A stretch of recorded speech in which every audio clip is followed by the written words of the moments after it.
Well, this one's right in the sweet spot. He's only asking $10,000 for it. It's about £8,000.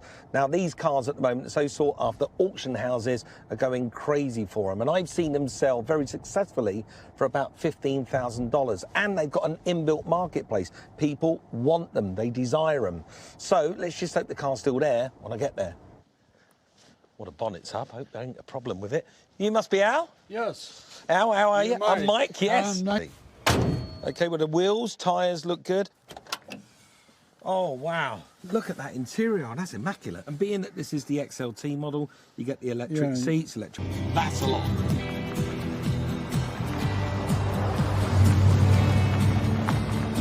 This particular vehicle has a very, very sweet engine. It's the 351 Windsor V8. It pushes around 200 horsepower. It's hooked up to an automatic gearbox. It looks in really good condition under the bonnet. I mean, there's the inevitable little things like tiny leaks, and there's the battery leads that could be doing with replacing. But overall, I think Ant would be delighted. The steering feels fantastic. And as for the suspension, well, this is a rough graded road and it's soaking up the ruts and bumps beautifully.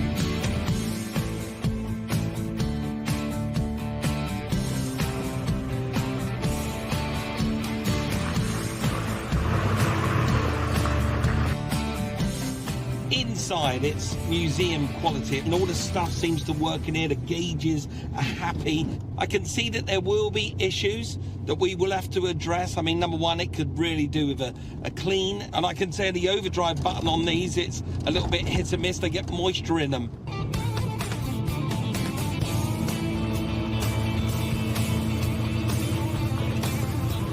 Now, I can see why the market is really strong and healthy for these Broncos. They really are a great vehicle. They're cool, reliable, dependable, and they're pretty safe. You're sitting up high, you're across the rest of the traffic. They give you an air of superiority. And I know that all of those ingredients added together means a car that is well sellable. Now, Al is a fantastic guy. He's asking just $10,000 for this. And in my book, this car is a bit of a bargain. So I'm going to go back, and I don't even think I'm going to bid him. I think I'm just going to hold out my hand and try to buy it.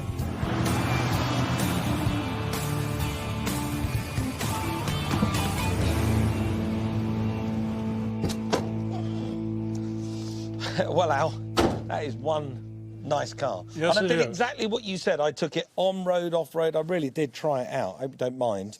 But no, it's a very nice car, isn't it? Yes, it is. It It's really a very is. nice Bronco. Now, you're asking just $10,000 for it? Yes. This is the point where I usually try to get some money off. But in this instance, you know, it's such a nice vehicle. 10 grand it is. You got yourself a deal. Thank you. Top man. And I just bought myself a full Bronco. Yes, you did. This car, the devil is going to be in the detail. And if we can shine it out where nobody can pull any fast one on us, nobody will be able to find a fault in this vehicle, I know we're going to drive ourselves a really healthy profit. Right, let's get back to the workshop, see what Ant thinks.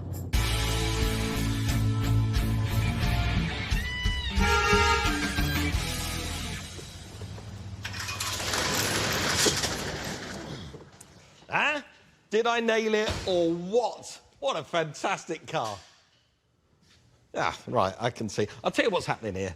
He's going to walk around the vehicle. He's going to fret because obviously he thinks that I've bought him back something that needs a ton of work, and he's going to be looking at the mud and thinking, there's quite a clean car underneath this, and he's going to actually start to worry that there is going to be a huge amount of work that he's going to have to do to it after, because that's how this usually works. I mean, I do bring him back lots of stuff that needs a lot of attention, but in this case, it's a nice, refreshing job for him. Yeah, you love it, don't you? I knew you were going to love it. I knew you'd love it. I knew you. I mean, other than the mud, it's a fantastic car. So basically you bought me a car to clean? Not quite. Follow me. Come and sit yourself inside here. Look at that interior. Go on. Are your clothes clean? Yes, your clothes Is are this nice some and clean. sort of Mike Brewer prank? Do you like it inside? I love it.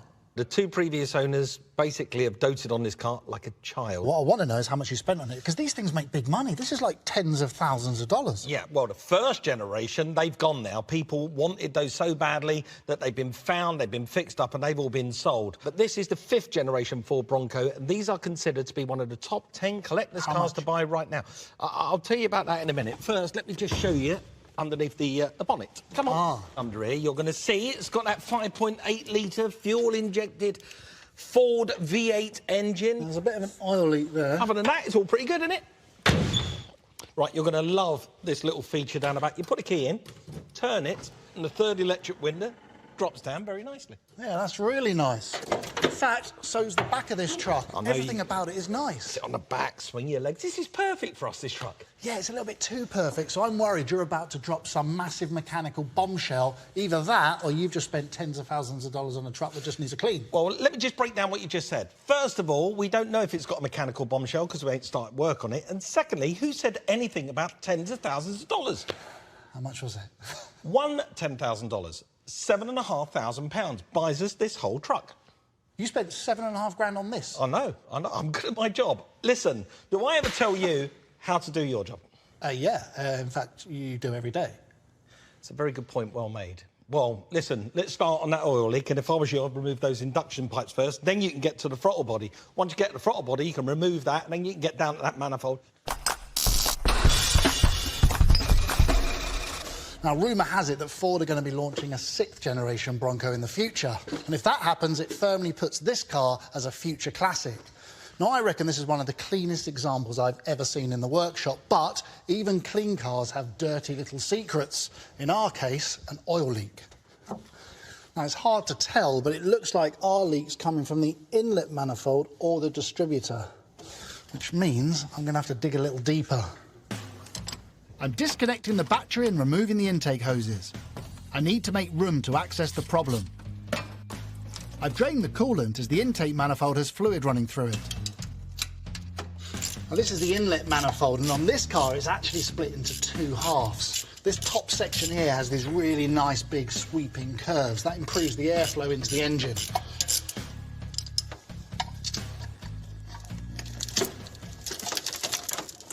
It's at this part of the strip down where the problem's still unknown. I mean, it could be something really simple, like an oil seal on the distributor, or it could be much worse. I kind of like this detective part of being a mechanic. Now, these here are the electrical fuel injection connectors. You've got to be quite careful when taking them off. They actually have quite a hard life under the bonnet with all the changing temperatures. They're made of plastic, and if you break one, a new set of these is expensive. It's like $450. So now with the coolant drained, I can remove the upper radiator hose. Right, I'm now down to the lower intake manifold, and there's still oil below there, which means that now has to come off.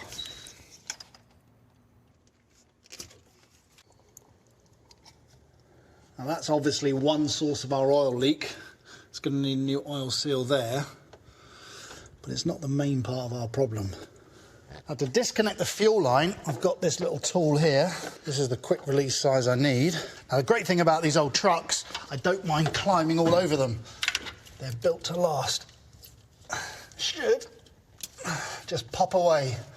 It's a neat little bit of kit. And now I can finally get to the lower intake manifold bolts. I'm going to go for a slightly longer armed ratchet, a bit more leverage.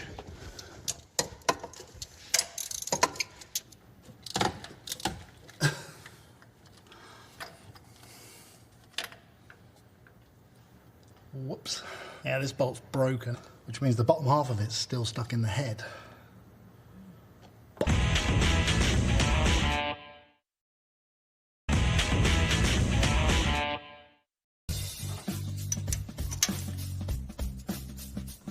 Now, this is part and parcel of working on old cars. It's inevitable that every now and then you're going to break a stud. Thing is, it's made me nervous about the rest of them. Thing about breaking a stud is you tend to be a bit more cautious with the rest. Oh. So frustrating. Yeah, it's broken and it's stuck in there.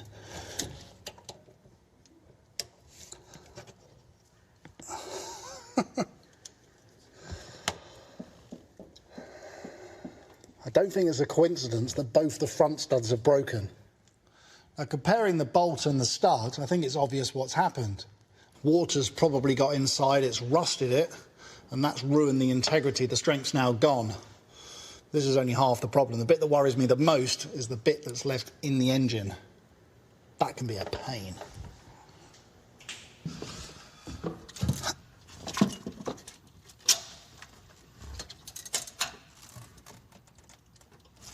Oh no, this is the last one as well.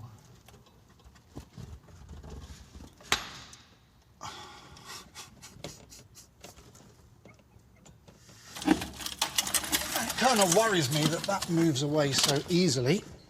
Normally I'd expect the gasket to grip it a bit more, and straight away I can see the problem. Yeah, this front gasket is completely compromised. In fact, I can see where the oil's been seeping away. There's the remnants of those two studs. And actually, the more I think about it, the more it's obvious where our problem is. Those two studs have a sole job of holding down the intake at the front. They've rusted because they've not seated properly. Water's got in. The rust has built up, lifting the intake away slightly. That's just enough gap for oil to get out and water to get in, making the problem even worse. So there's our dirty little secret. Not so perfect after all, Mike. Now, before I get my head around getting those broken studs out, I'm going to give this area a really good clean. But the first thing I'm going to do, using this blue towel, is stuff up these ports. The last thing I need is debris or anything else falling inside the engine. That'll be a whole world of new problems.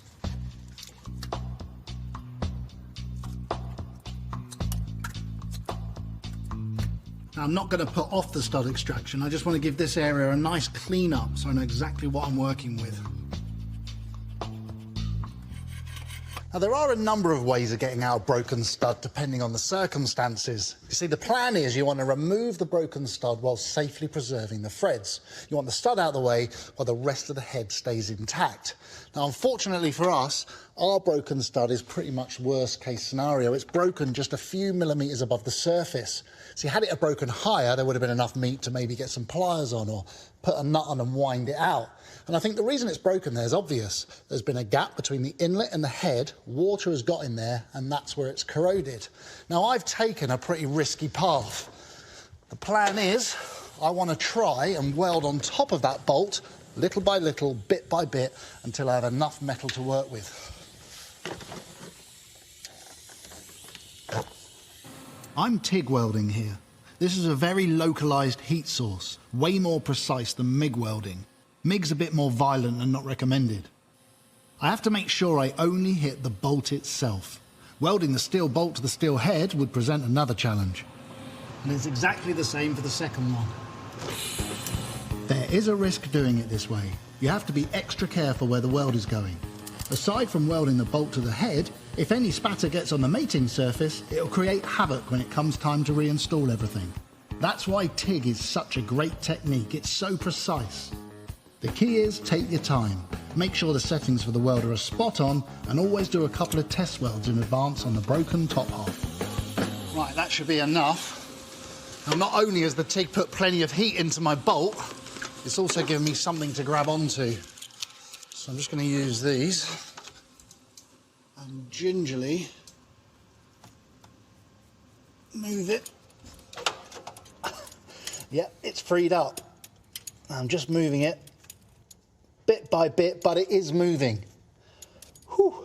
Yeah, it's freed up now. My risk paid off. And there you have it. One broken bolt. One down, two to go.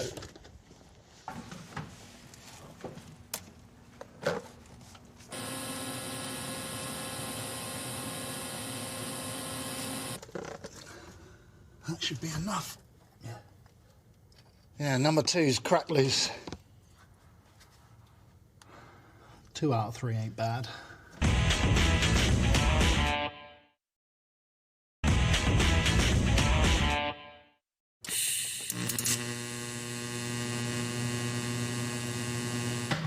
This is when I know if this car's my friend or my enemy.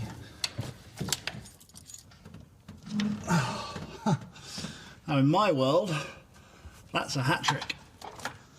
So I am kind of relieved those 3 studs came out. It saved me a load of drama later.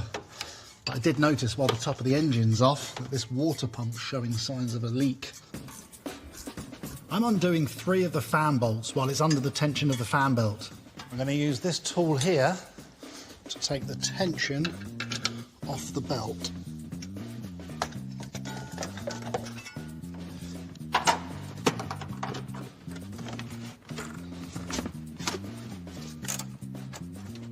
The fan is trapped within the shroud. Both must be removed together. Lose the fan belt and the fan pulley. Then unloosening the AC compressor. It makes it much easier to set aside the big, bulky AC bracket, keeping it out of my way. And then undo the coolant hoses. This lower hose still holds quite a bit of coolant. And that's it. Finally, I can access the water pump. The water pump has a built-in indicator that will tell you when it's failing. This is quite deliberate. It's a weep hole. It's actually a kind of warning device and tells the owner that the water pump itself is on its way out. I give this a little tap. Just loosen it up. And it should slide off. There. And on the underside, you can see that weep hole right there.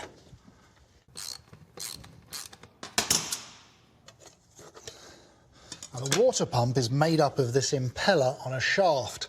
Now, on the front of here is that pulley, and it rotates. Using a fan belt, when the engine rotates, it turns this. And then the casing is deliberately designed to support the flow of coolant. Now, this entire thing is responsible for 100% of the circulation of coolant in the engine. Now, this impeller here sits on a bearing, and as this is a consumable item, it needs to be changed. The bearing can wear, and as it wears, coolant sneaks past the bearing and comes out of that little weep hole. In fact, you can see the signs here that that's exactly what's been happening with our water pump. Now, if you ignore the warning and the water pump completely fails, the coolant stops flowing. Things can heat up really quickly, and they have a tendency of getting really expensive. The point of the weep hole is it gives you a heads up. Now, before I fit my new water pump, I'm going to give this surface a nice, good clean up. Now, I'm using a plastic scraper. Although our engine's made of steel, it's quite strong. A metal one can still leave score marks in it, and you definitely don't want to damage it. I'm just fitting a new gasket with a little bit of sealer. Make sure this new water pump goes on coolant tight. We do not want any leaks.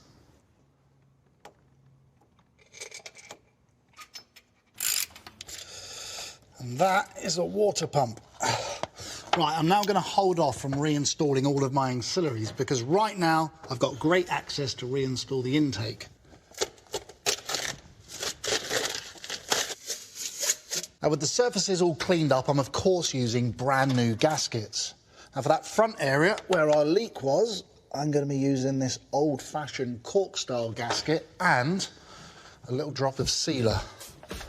Make sure it never leaks again.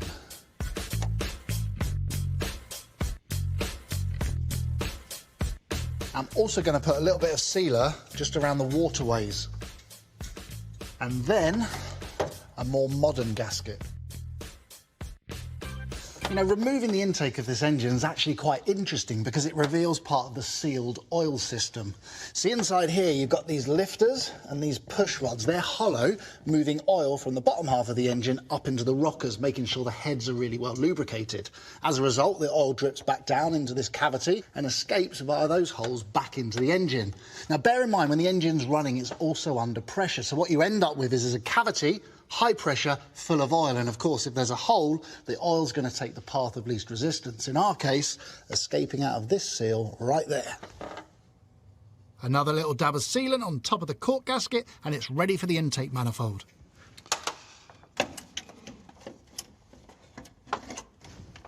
Now, knowing that the Bronco had the problem, the aftermarket sector has come up with a solution, and I'm going to be using it. It's these stainless steel bolts. Now, we won't have that problem again. Stainless doesn't rust.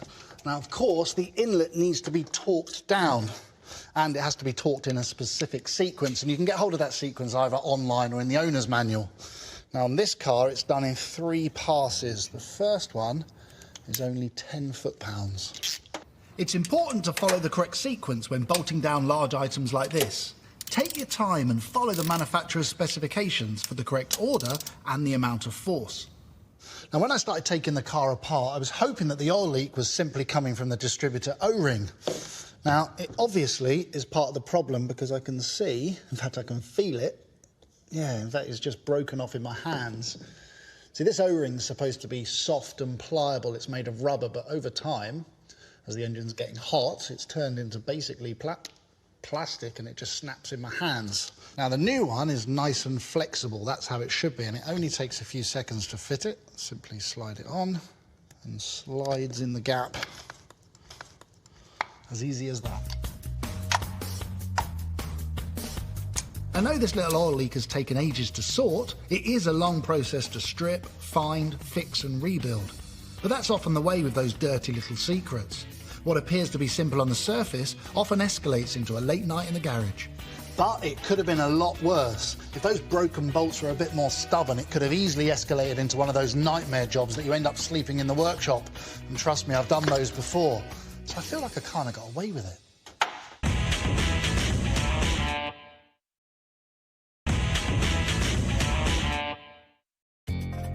We're taking our Bronco to the Barrett-Jackson car auctions. It's worth more than that, come on! Auctions don't get much bigger than this, so it has to stand up to scrutiny and better get a wiggle on. You know, I can't leave the battery cable like this. See, not only does it look terrible, but what's going on underneath that insulation is actually quite sinister. And it's one of those small jobs that's easy to let slide, because if you think about it, the car starts, it runs, and it drives. Thing is, though, it's the multi-strand wires inside that insulation that worry me. They're corroded. In fact, they're now so bad that it's starting to bubble from the inside out. Also, that cable is right near the battery. And when you consider the battery's full of sulfuric acid, the problem with sulfuric acid is when you charge it, it produces hydrogen sulfur gas, and that amplifies the oxidation process. So the thing about this cable, you can actually feel it. I mean, it should be flexible, but it feels all sort of locked up. And while I'm doing this, the Bronco suffers from an extra issue linked to the same cable. Here is the starter motor, and my issue relates to that flat spade-type terminal right there. You see, over time, with the changing temperatures and the fact that the engine's vibrating, eventually this falls away, it corrodes and slides off. So I'm going to park the old starter motor and swap it for this. And then you'll notice that the terminal here is more robust. It's a thread and a nut. That really locks it in place.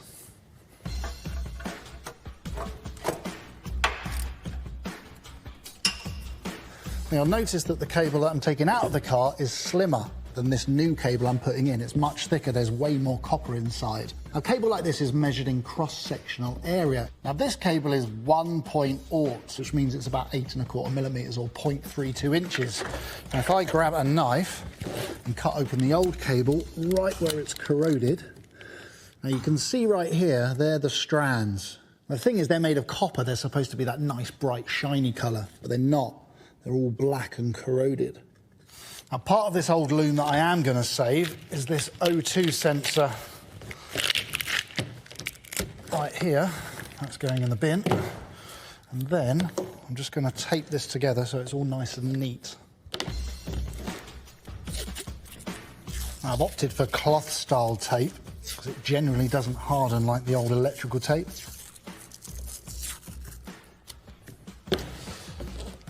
Perfect. Now, this cable here, it's wrapped in this PVC coating. It's designed deliberately to keep the electricity on the inside. Now, it's relatively thin. I mean, it's only carrying 12 volts. The thing is, though, the current can be huge, and the amps can be deadly. Compare that cable to a HT lead. HTs have tiny amounts of copper core because the current's pretty small, but it has really thick insulation due to the voltage being so high. The insulation keeps it contained. Now, there's a reason that the electrical industry uses copper, and I'm not just talking cars, houses, stereos, even the phone in your pocket. And that's because copper's really good at delivering electricity. It's also flexible, available, and brilliant at dissipating heat. You know, I'm in the market for refining the perfect Bronco, so I've been having a look online to see what this car's common problems are. And one of them is at the base of this gear lever. In fact, more specifically, it's the wire that joins the gear lever hidden by the cowling. The problem is that wire is linked to fuse 17. Now, if I take out the fuse box, have a look at this cap, it tells me fuse number 17. Right, this is responsible for the warning buzzers, the chime module, the warning indicators, the gauges, the tachometer, the electric transmission. I mean, can you imagine all of that goes because that wire frays? So I'm going to take the safe option and check it out. Now, first up, remove this column tilt lever. I'll turn the key into the run position, place this little pickup here, and the barrel just comes out.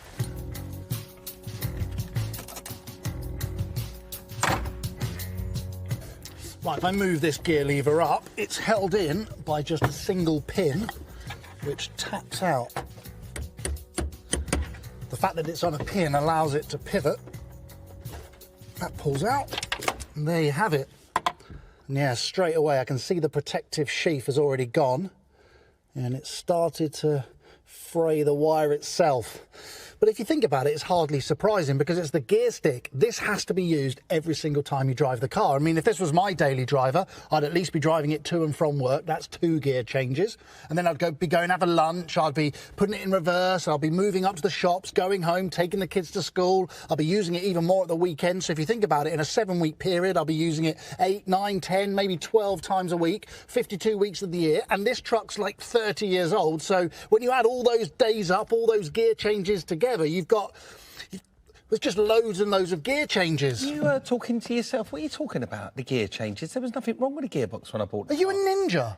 Well, I could hear you talking to yourself, and what's going on about? The gear shifter in this car was lovely. It went into gear, it went into reverse. No, it's not necessarily got a problem. But listen, I spent a bit of time online looking on the Bronco forums. Really nice fellas, those Bronco owners. Anyway, it turns out that this is a problem that's likely to happen. So I've made a preemptive strike, and I'm going to sort it out. So you're avoiding any problems for the future owner? Exactly. Perfect, yeah, that's a good call. So did you get the rest of the thing all buttoned up nicely? Broken studs. Oh, what? Hello? Yeah, 3. Oh, no, did you get them out? Yeah, nightmare, man. Ooh, seriously? Yeah, deadly serious. Oh, that's, I wish I never asked you now. OK, I'll go and get this for you. I'll leave you to carry on, and we'll get it cleaned up and get it out for a drive.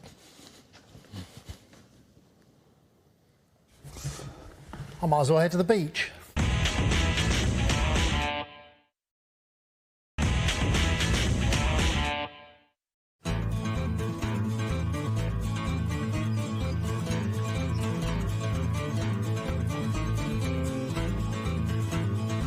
And have you ever seen a vehicle sitting here in this environment that looks more capable of tackling anything? Yeah, I mean, it's perfect. Think about it. It's big, it's bulky, high suspension, big wheels. It's got loads of storage in the back. It's got big bumpers, even got a tow hook. But what worries me is it's a little bit too clean. I've seen 6-figure sports cars that haven't been cared for as much as this. Yeah, but it begs the question, why have we brought our super clean car here? What, up a mountain? Yeah. Well, to test it, of course. What, you want to get this dirty before auction? Yeah, you think about it, right? The next owner is going to be down at the auction putting their hand in the air, and we want to make sure they buy a Mike and capable vehicle. And if it gets dirty, don't worry about it, I'll clean it. You'll clean it? Every inch. Lovely. Well, in that case... Right then. Here we go. Look at the hole straight away. I'll tell you what, this is... Be careful on these roads. Roads? Where we going, son? We won't need... No, just try. I will. Just try. Oh, look at that. Look at that. Straddle it. I am straddling it. Are you trying to tell me how to never drive mind this off-road? bush. Hey, listen, I've got vast experience off-road. Should we talk about your off-road career? You know, where you've been upside down, off-road, scooting along. Straddle that massive hole. No, don't go in it. That way. Oh, I'd have straddled That's it. the only way to go around it. You Look need at to try and avoid the bushes as well, because you don't want to scratch the body. Don't worry, I'm going to polish it, I'm going to clean it, I'm going to do everything to it.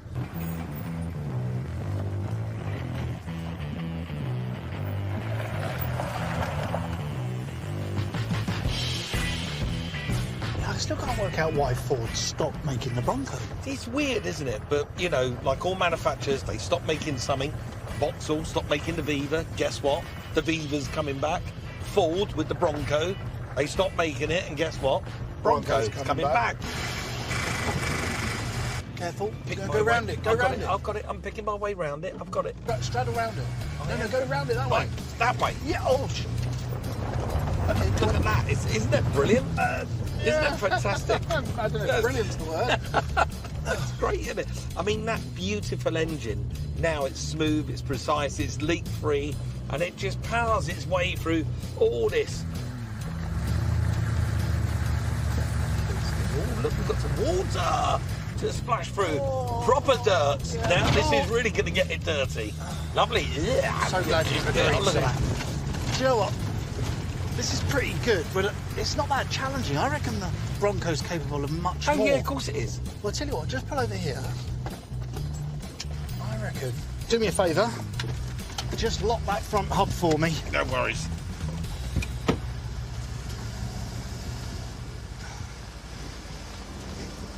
Come on! Right, hubs are locked. Four-wheel drive selected. Let's off-road. Oh, and one other thing. Try not to put it on the roof.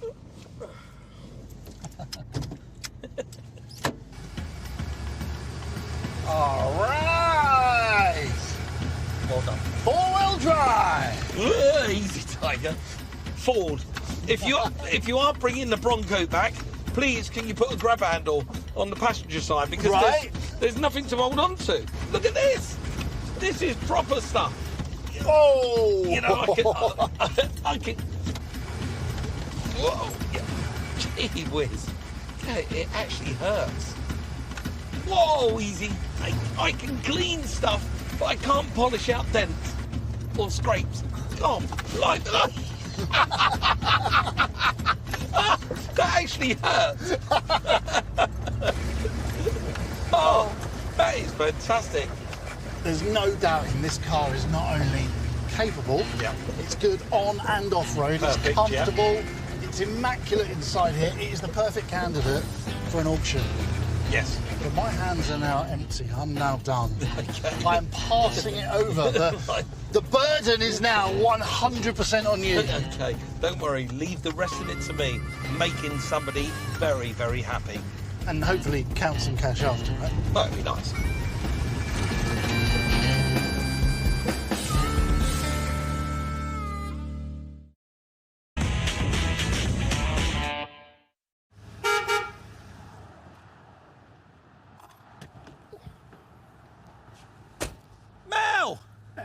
Mike Brewer. How are you, brother? I'm good. How are you doing? Not bad at all. Not bad at all. Save me, Mel. Save me from this. It's dirty. I'm sort of panicking ever so slightly because it's going to go to the auction block.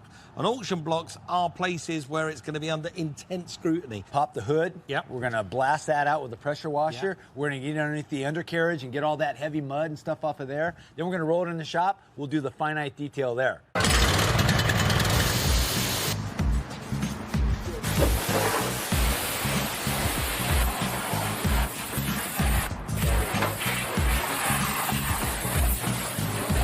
A good degreaser, a handy brush, and a bit of elbow grease is what you need. Now, Mel is using a pressure washer. That's to get rid of all the dirt and grease and grime that's built up underneath the vehicle, particularly when Ant took it off-roading.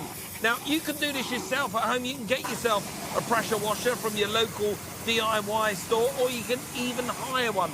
And it's really good practice to make sure your car is clean as it possibly can be before you even put it in your garage.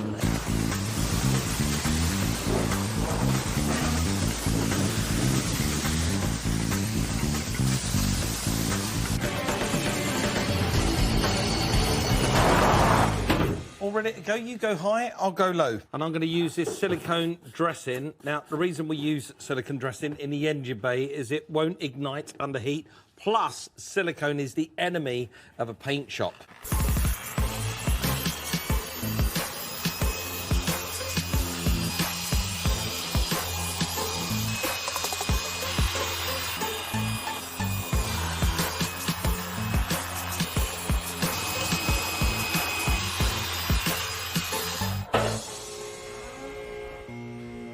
know, Mel, even though you attack this with the pressure washer, there's still a lot of dirt underneath, and it looks like it's ingrained into the fabric of the car. We've got this cool vortex tool right here. This actually is a pressurized degreaser.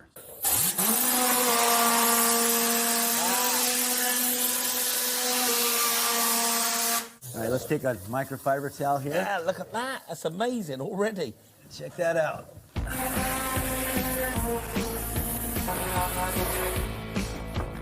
Underneath, and the engine bay is looking like brand new, and that's exactly what we need to get top dollar when it rolls across the auction block.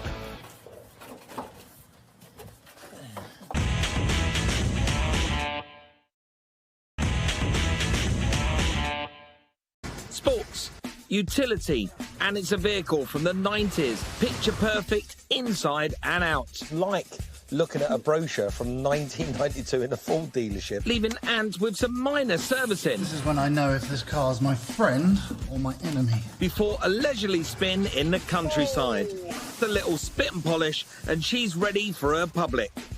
We got the Bronco for $10,000. Gasket seals and bolts, 83. Water pump, 53. Starter, 109. Shifter electrical repair parts and overdrive switch, 260. Battery, cable materials, 70. And detailing was just 350. This gives us a grand total of $10,925. That's around £8,500. All done in 28 man-hours. Was it a wise investment? I'm here at West Palm Beach in Florida, and I'm here for the world's biggest collector car auction. This is Barrett Jackson.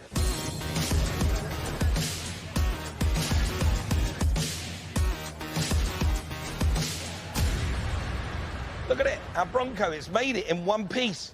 No marks, no damage, it's just as we finished it with me and Mel. Why we've got gaps around it and now getting the cars ready to go through the auction. This is lot number 618.2. It's an early one, so it's going to go in a minute. I'll just check it over quickly. Wow. Excuse me, sir, I have to take this to the Oh, no block. worries. You go ahead. Thanks. Enjoy it. Enjoy the drive. I'm going to.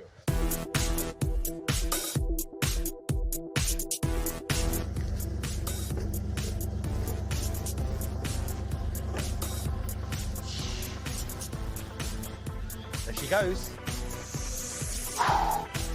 This is it. No turning back. Car's on its way to the block. I just hope the room is full of people and they've all got money in their pockets.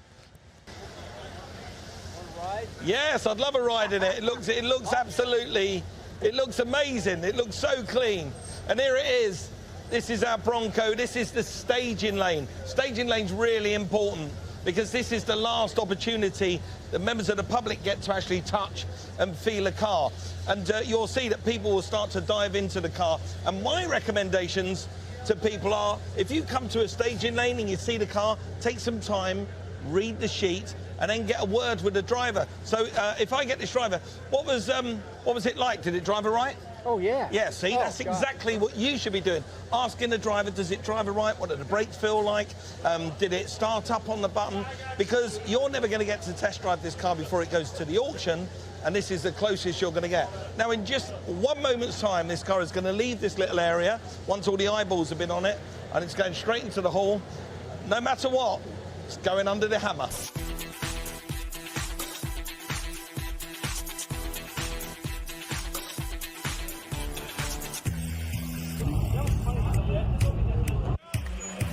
Here she comes. This is the moment, isn't it? The butterflies are coming, the room's packed. There's people everywhere. Lot number 618.2, 1992 Ford Bronco XLT, prepared by Motor Trend's hit television show, Wheeler Dealers, where it was the star of an upcoming episode, getting the full treatment from Mike Brewer and Ed Enstead. Powered by an optional 5.8 liter, this Bronco retained its original Mojave Ford dealer license plate. Yes, it is. Come on!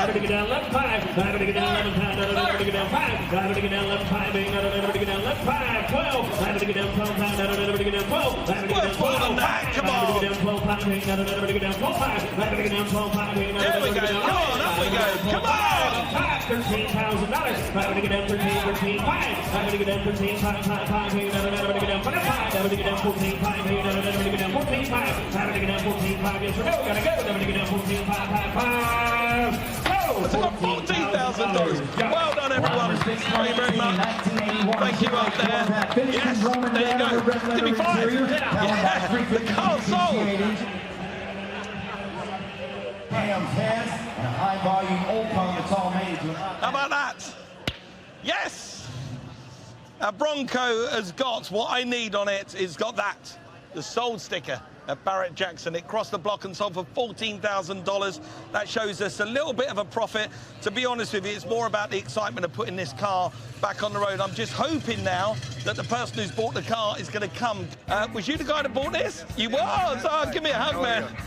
Nice to meet you. Nice to meet you. What's your name? Monty DeLuca. Monty DeLuca. Yeah. Fantastic. Yeah, Well, Monty, thank you very much for buying this Bronco. You bought yourself an incredible vehicle. It's been breathed on and worked on by me and Ant in our shop. We love this vehicle, we really do. And are you a fan of Broncos? Yes, I am. Fantastic. So hold out your hand. Yeah. You got yourself a deal. You just bought yourself a cracking Bronco. Thank you. Well done. Appreciate it. This car did what it needed to do. It returned us a lovely little profit, and we can't say fairer than that. Monty has got a car I know he's going to love for years to come. And if you want to see more cars like this being turned around by me and Ant, then join us again soon on Wheeler Dealers. Ta-da.